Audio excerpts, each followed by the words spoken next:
Halo teman sejarah, perkenalkan saya Lebda Tias Reki. Di sini kita akan menjelaskan tentang pasang surut hubungan Australia dengan Indonesia. Baiklah, mari kita bahas. Cekidot. Pada pembahasan pertama, kita akan membahas peran buruh Australia dalam kemerdekaan Indonesia. Nah, jadi Australia dan Indonesia memang sudah ditakdirkan untuk menjadi dua negara yang bertetangga. Secara geografis, kedua negara berdekatan, tetapi secara kultural, kedua bangsa ini sangat berbeda. Karena Indonesia sangat berdekatan dengan Australia, hal itulah yang membuat Australia ikut terlibat juga dalam menyuarakan dukungan kemerdekaan kepada Indonesia.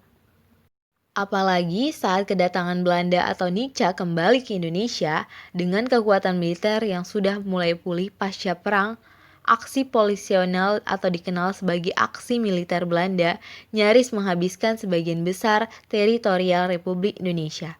Saat itulah ada dua negara yang berperan penting membawa kasus tersebut kepada PBB dan menekan Belanda untuk menghentikan agresi militernya. Yang pertama adalah India dan kedua adalah Australia.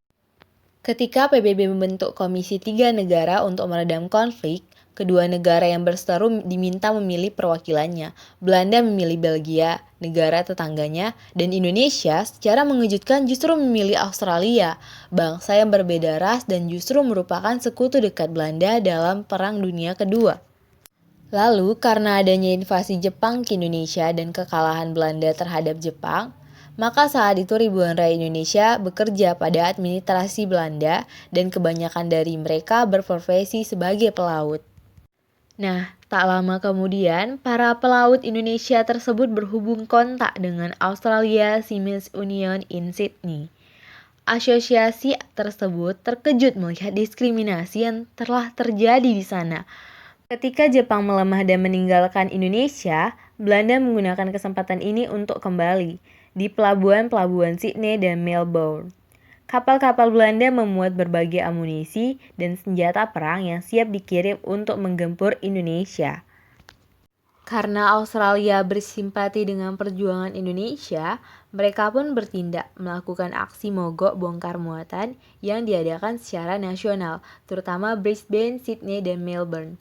Tak lama, perserikatan pelaut lainnya pun ikut serta. Dalam 1 minggu, peristiwa yang dikenal dengan nama Black Band menjalar bahkan hingga ke Selandia Baru dan Singapura. Peristiwa Black Armada ini sendiri berawal ketika sejumlah buruh pelabuhan asal Indonesia yang bermukim di Wolomolo, Sydney mendengar kabar proklamasi kemerdekaan Indonesia melalui siaran radio. Keesokan harinya, salah seorang buruh di kapal Belanda bernama Tuk Kliwon yang berusia 20 tahun menyampaikan kabar kemerdekaan Indonesia dari Belanda itu kepada rekan-rekan buruhnya di Australia yang berjanji memberikan dukungan. Dan aksi mereka ini langsung memicu dukungan dari Serikat Pekerja di Pelabuhan Australia yang langsung memerintahkan anggotanya untuk membargoti seluruh kapal yang membawa amunisi dan material lainnya yang akan digunakan untuk menyerang pemerintahan Indonesia. Lalu, pada tanggal 24 September 1945, terjadilah boikot besar-besaran terhadap kapal-kapal milik Belanda di pelabuhan Brisbane dan Sydney. Akibat dari aksi ini, lebih dari 400 armada kapal milik Belanda yang berlabuh di Australia tidak bisa melanjutkan perjalanan ke Indonesia karena tidak ada pekerja pelabuhan yang membantu memasukkan barang ke geladak, menyiapkan bahan bakar, dan lain-lain, dan secara signifikan melumpuhkan kekuatan militer Belanda. Perintah ini diperkuat dengan seruan langsung kepada anggota Serikat Pekerja Pelabuhan Australia agar tidak memberikan tumpangan pada tentara dan pekerja Belanda. Dan semua yang berkaitan dengan Belanda merupakan barang terlarang yang harus diembargo. Dukungan dan simpati Australia terhadap perjuangan Indonesia juga diwujudkan dengan terus menekan dan mengutuk agresi Belanda. Nah, kejadian ini pun masuk ke dalam berita koran-koran di Australia dan mereka pun tahu mengenai perjuangan Indonesia. Sementara itu, Belanda pontang-panting karena bantuan militernya pun terhambat. Namun di sisi lain, ini artinya setiap pelaut Indonesia bekerja untuk Belanda ini tidak digaji dan tidak punya tempat untuk akomodasi. Nah, baiklah. Pada pasang surut hubungan Australia dengan Indonesia bagian kedua, di sini kita akan membahas tentang masalah Irian Barat dan pengaruhnya terhadap hubungan Indonesia-Australia. Secara politik, Australia melihat Irian Barat sebagai benteng pertahanan untuk menghadang masuknya pengaruh komunis dan serangan dari arah utara. Australia sudah menyadari arti penting wilayah Irian Barat untuk kepentingan strategi pertahanan Australia. Hal ini dapat kita lihat dari pemerintah Queensland tetap mendesak pemerintah Inggris untuk mengklaim wilayah Irian Timur karena Australia melihat adanya maksud Jerman untuk menguasai wilayah tersebut. Tapi, hal itu malah ditolak dan pemerintah Queensland mengambil inisiatif sendiri untuk menguasai wilayah Irian Timur. Queensland menguasai wilayah ini pada tanggal 4 April 1883. Wilayah Irian Barat memang terbukti sangat penting bagi pemerintahan pertahanan Australia. Hal ini juga terbukti lagi pada masa Perang Dunia Kedua, di mana peran Irian Barat sebagai benteng bagi Australia terhadap ancaman dari arah utara. Lalu, pada akhir tahun 1949 setelah perjanjian KMB, Australia tiba-tiba dihadapkan pada satu situasi yang memaksa mereka untuk lebih mengkoordinasi kebijakan luar negerinya terhadap Indonesia dengan mempertimbangkan kepentingan sendiri di Irian Barat. Menteri Luar Negeri Australia, yaitu Spender, berpendapat bahwa pulau ini tidak termasuk Indonesia, melainkan Melanesia. Irian merupakan mata rantai yang penting dalam pertahanan Australia, dan karena alasan keamanan dan strategi, Australia mempunyai 10 kepentingan yang vital pada masa depan status Irian Barat.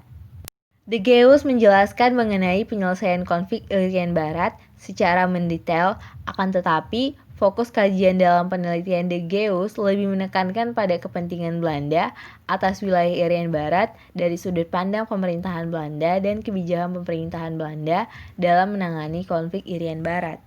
Lalu selanjutnya, kita akan membahas tentang pengaruh politik, keamanan, dan ekonomi konflik Papua dalam hubungan Indonesia dan Australia. Yang pertama adalah tentang pengaruh politis. Salah satu kasus yang memberikan implikasi politis terbesar dalam sejarah hubungan Indonesia-Australia adalah kasus pemberian suaka izin tinggal sementara pada 42 warga Papua pada tahun 2006. Kasus pemberian suaka kepada warga imigran Papua akhirnya menimbulkan berbagai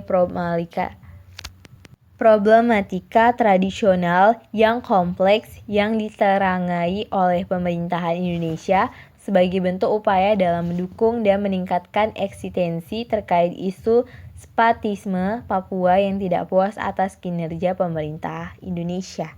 Untuk ke Australia, yaitu Tengku Muhammad Hasan Taib dan membatalkan undangan Menteri Pertahanan Dan Nelson untuk berpartisipasi dalam latihan militer internasional di perairan lepas pantai Darwin pada pertengahan April 2006. Tindakan Australia memang tak dapat ditolerir karena berdasarkan konvensi internasional, Canberra tidak boleh memberikan visa resmi kepada para imigran gelap. Tetapi, jika Indonesia menghendaki, maka para imigran tersebut harus diekstradisi sebagian ke negaranya. Jadi, pasang naik dan surut hubungan Australia-Indonesia yang terjadi secara periodik selama beberapa dekade dipengaruhi oleh beberapa perbedaan yang substansial dalam aspek politik, kebijakan luar negeri, keamanan, dan ekonomi. Berdasarkan perspektif politik, keamanan, dan ekonomi, Indonesia dan Australia masih kurang memperhatikan satu sama lainnya yang dapat digunakan sebagai dasar yang kokoh bagi hubungan yang stabil. Kekhawatiran keamanan telah menyebabkan ketidakpercayaan yang dapat mengarah pada hubungan kedua negara yang kurang baik. Perbedaan filosofis politik, sejarah, sistem budaya, dan etnisitas terkadang menjadi penyebab terburuknya hubungan kedua negara. Contohnya, satu komentar mengenai isu domestik yang dilontarkan oleh satu pihak secara potensial ditanggapi sikap yang berbeda oleh pihak lain. Bahkan mereka beranggapan bahwa pihak lain telah mencampuri urusan internal negaranya. Meskipun demikian, usaha-usaha untuk meningkatkan hubungan bilateral tetap masih dijalankan. Mereka juga menyetujui untuk menyampingkan masalah-masalah yang dapat menimbulkan konflik. Indonesia maupun Australia memandang bahwa kedua negara bisa menjadi mitra untuk bekerja sama dalam bidang politik, ekonomi, sosial budaya, dan pertahanan keamanan.